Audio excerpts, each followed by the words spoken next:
Okay, so if you've been following my channel for a little while now, you've probably realized that I've been spending less time discussing the ethical implications of reproduction and all the particularities of that, and I've been spending more time just gradually attempting to convey the seriousness of the decision as to whether or not to have a child with someone, and how all the ways in which this can go very, very wrong that people don't really think too far ahead about, and just the way in which these consequences are just steeply underestimated, if not outright entirely overlooked. And just trying to get more people to give that the respect that it clearly warrants, in the hopes that this will actually produce some tangible benefit in maybe the behavior of one person. And so with this in mind, here's some more of that.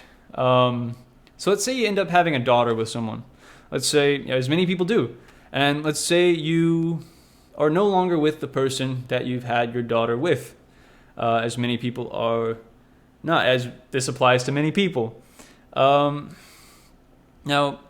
generally the woman will get the custody, the mother will get the custody, and sometimes the mother is just content with remaining single until her child has flown the coop, and but many aren't going to be. And understandably, right? But it's also worth mentioning, people generally don't think about this shit until they find themselves in this in this predicament, because they don't think it's going to happen to them. They think that, oh no, they either just don't think about it, or they think that everything will just work out for them. We love each other, and we're gonna make it work.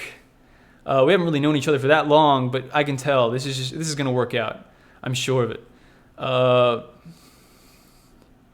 And no, like it's just very, very often that people go into this thinking that they're just immune to just the bad shit of life, and you're not. So you really want to do what you can to ensure that the steps you take are the least likely steps to propel you into hell, because there are many steps that one can take in one's life that'll very quickly, just about guarantee that the outcomes are going to be quite bad. And when it comes to having children, this heavily applies. Many people don't think about those, like I said. Anyways, so now that you're in this predicament, again, avoid being in it, but if you find yourself in this predicament, you have to keep some things in mind. So one of them being that your dating marketplace value is going to reduce dramatically, significantly.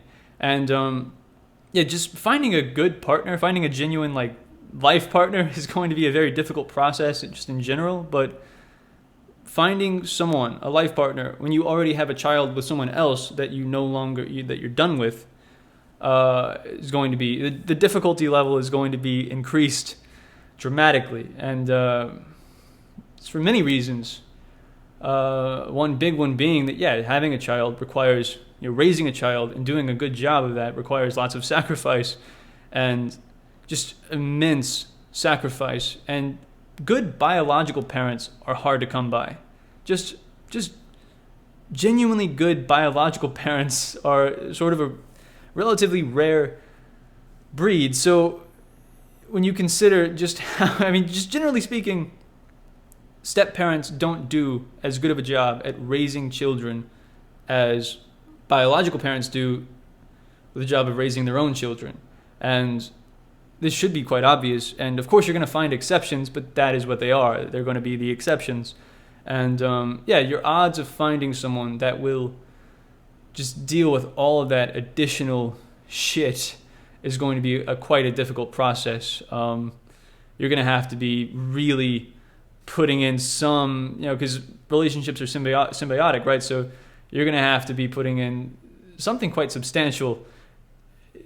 You're going to have to be putting out some sort of pretty significant incentive for someone to go along with that, or you're going to have to settle for someone who's just more of a mess. I mean, if we're being honest, right? Like, you're going to have to settle for someone that probably has a kid or two themselves. And also, I'm focusing more on the woman because generally they get the primary custody, but it's also, I mean, it does apply to men. It's just not as much because they can get away with, it's just not as, especially like, I'm sure many men, especially when it comes to more casual sort of relationships, they just hide the fact that they have children entirely.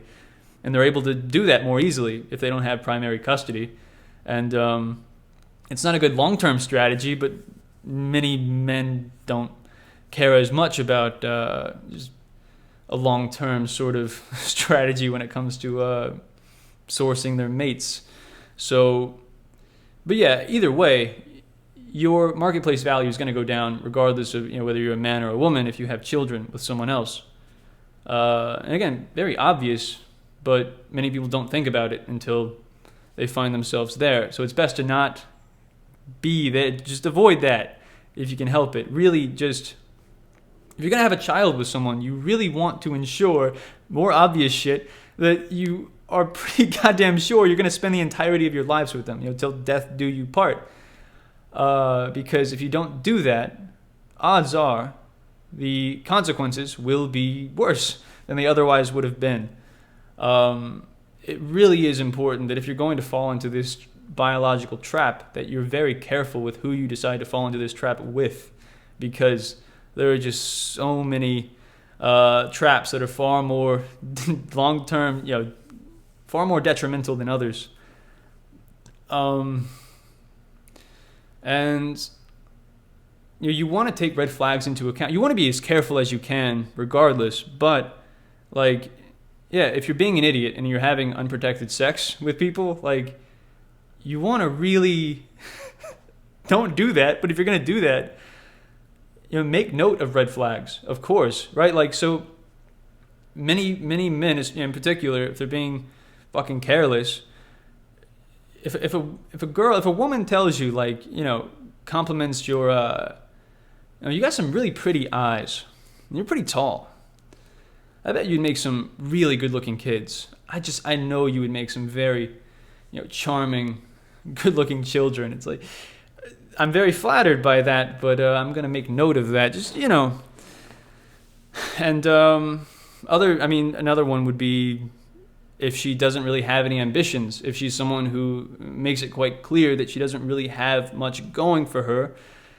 No shit, right? Again, but you look at the behaviors of many people, and it's like they keep doing really dumb shit like this. So reminders are, they can be important.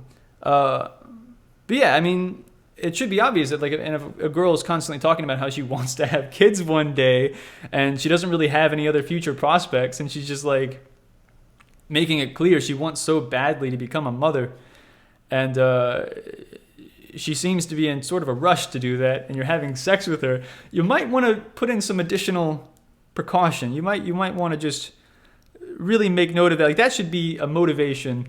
That should be an additional motivation to take that additional precaution, or just maybe extract yourself entirely. Whereas, if you're having sex with women that are I'm going to school, putting in lots of effort there, and I want to get into politics, and with them you're probably gonna, less risk is going to be involved there, just generally speaking. The point is, be very careful. Be very, very careful.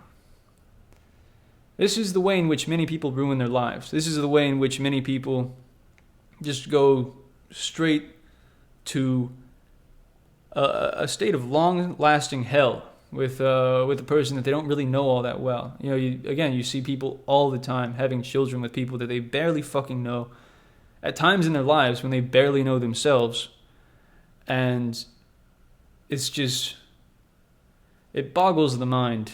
It's like they don't believe that the future is going to come to be.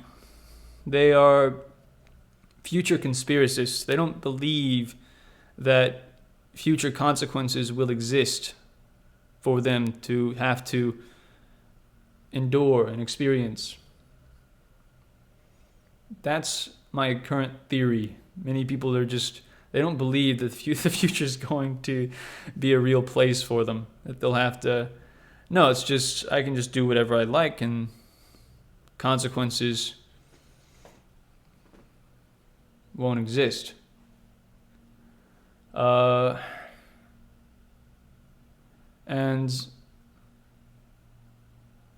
it's bad. It's a very bad thing. The fact that many people do seem to conduct themselves in that way, of having just no conception of future consequences, because the future, it's going to be here. It'll be here before you know it. It really, time just seems to fly by like crazy. It's going to be here. And we should all be attempting to put in more effort to prepare for the inevitable. Just about. You might die tomorrow, but probably not. You're probably going to be around for longer than that, quite a bit longer, relatively speaking. But you really, really do want to take that additional precaution. The consequences will always be far more steep than you believe them to be, and so many people, they'll just have no appreciation for the depths of just how bad life has the potential to become. Many people, I think, just have this idea that, well, I'm already in hell, so I can just throw caution to the wind. But it's like, there's no limit.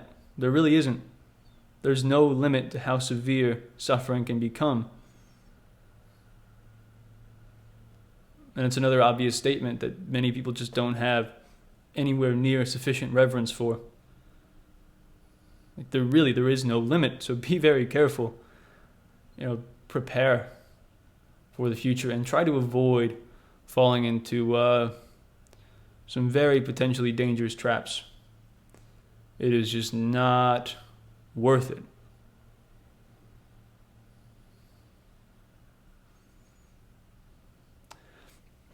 And I guess that's it.